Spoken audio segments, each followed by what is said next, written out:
Segment from American One Credit Union. We welcome back Erin Supinsky and Collin Martin. Good morning. Good morning. Good morning. Thanks for having us again. Thanks for being here. Absolutely. We've got a new month. We've got a new scam.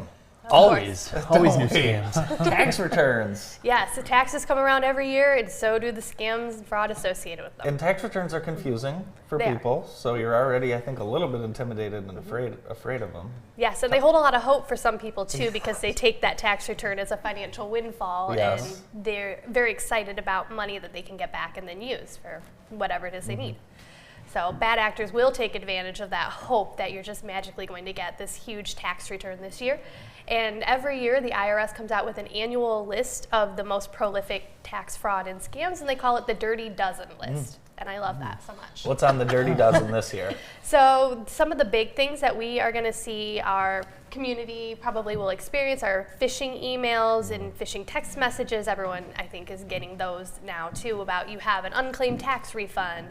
Click this link, give us your information. I'm sure the IRS is on Facebook trying to contact people. That's how I've they been do getting it. these toll scams. Oh yeah, you know? I have too. And they're believable because I was just past a toll, you know? Yeah. So it makes you think. Well, you can go on the website too and check to see, do I actually sure. owe based on my license plate number. So Right. definitely don't click those links. Don't respond to them. Yeah. Same thing with when we deal with tax fraud. I mean, if it doesn't seem like it's the way the IRS would contact you, or it doesn't seem right, do your research on it. Don't feel like you have to act immediately. That's why they give you that grace period every year to pay your taxes. The IRS does not call people Nope. They do at not. all. Nope.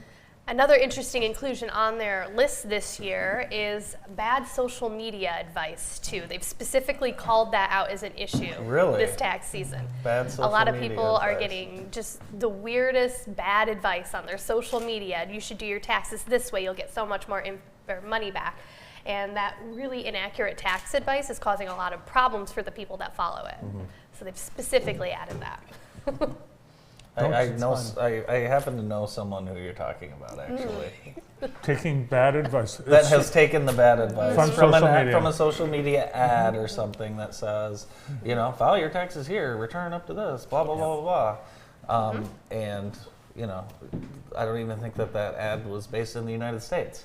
Yeah, I mean, especially if you do click on it, you know, you can look at the URL and see, does this actually add up to what I clicked on? Like if it's from TurboTax and you click on it, it's from Sally Sue at yahoo.com, you know, it's not going to be correct. Like there's those red flags that you really just have to slow down, look at them, see, does this make sense? Yeah, things like typos, unusual use of English language, masked email addresses that don't seem right. Promises that are too good to be true. Let's talk a little bit about managing debt. Yeah, so tax season comes around and hopefully you get a return, and then people, you know, take that as income, and then we see during the tax season that people do buy things, a lot of things, based off of that income, not realizing that they have to sustain that payment throughout the rest of the year in the term of the loan. So as far as tips when you're managing debt, look out the whole length of the loan. If you're taking out an auto loan, typically it's 60 months. Look out in that time period and see, is there something else that's going to be coming up in that 60 months that I'm going to need to worry about, and then take that into consideration when you are looking at new loans. So we're like 3 months after Christmas, and there were probably a lot of deals or offers, you know, buy now, pay in 3 months. Take 90 days to pay. Yeah. So, you know, it's...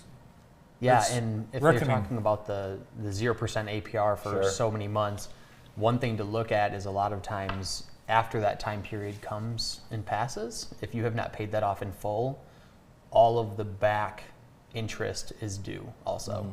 So say you take the loan for $1,000 and you're paid down to, you have $50 left. Now all that back due interest for that full $1,000 over that time period is going to be due also. So that's something to watch out for. That's surprising. So what if someone has that bill that's got to be paid and they're not able to? What advice do you have? Don't just throw it over your shoulder. No, absolutely not. Don't Remember open my the mail. student loan ones? Oh yeah. Oh no. No, I'm just kidding. But No, I mean, communicate with your financial institution, communicate with who you have that loan with. We've seen a rise in delinquency rates across the board throughout all financial institutions. It's risen about 8% in the last few years. Significant. Which, yeah, it's very significant if you look at how much loan debt is out there. But communicating with your financial institution, really making sure that you're on the same page with them. And if you can't make that payment, communicate that with them, because you're going to be off in a better payment situation. They'll negotiate with you a little bit and say, if you can't make the payment, we can create a payment plan for you to get you back on track. Because ultimately, the credit unions want their money back. The financial institutions want their money back, but they also want to set their members up for success long term, so then they do come back to them to do more lending with them and to have that relationship built. What about? So don't be afraid to ask them for help and let them know, this is my situation. How can you help me? How can we make this work? Maybe we'll see you at the ribbon cutting and open house this afternoon. We will be there. We'll see you there. We will be there. Yep, at Robinson Road. Great to have you here. Thanks for coming in. Yeah, thanks for having us. You bet. Fraud Fighters and Financial Wellness with Collin Martin and Erin Supinsky from American One Credit Union. More of the morning show after this.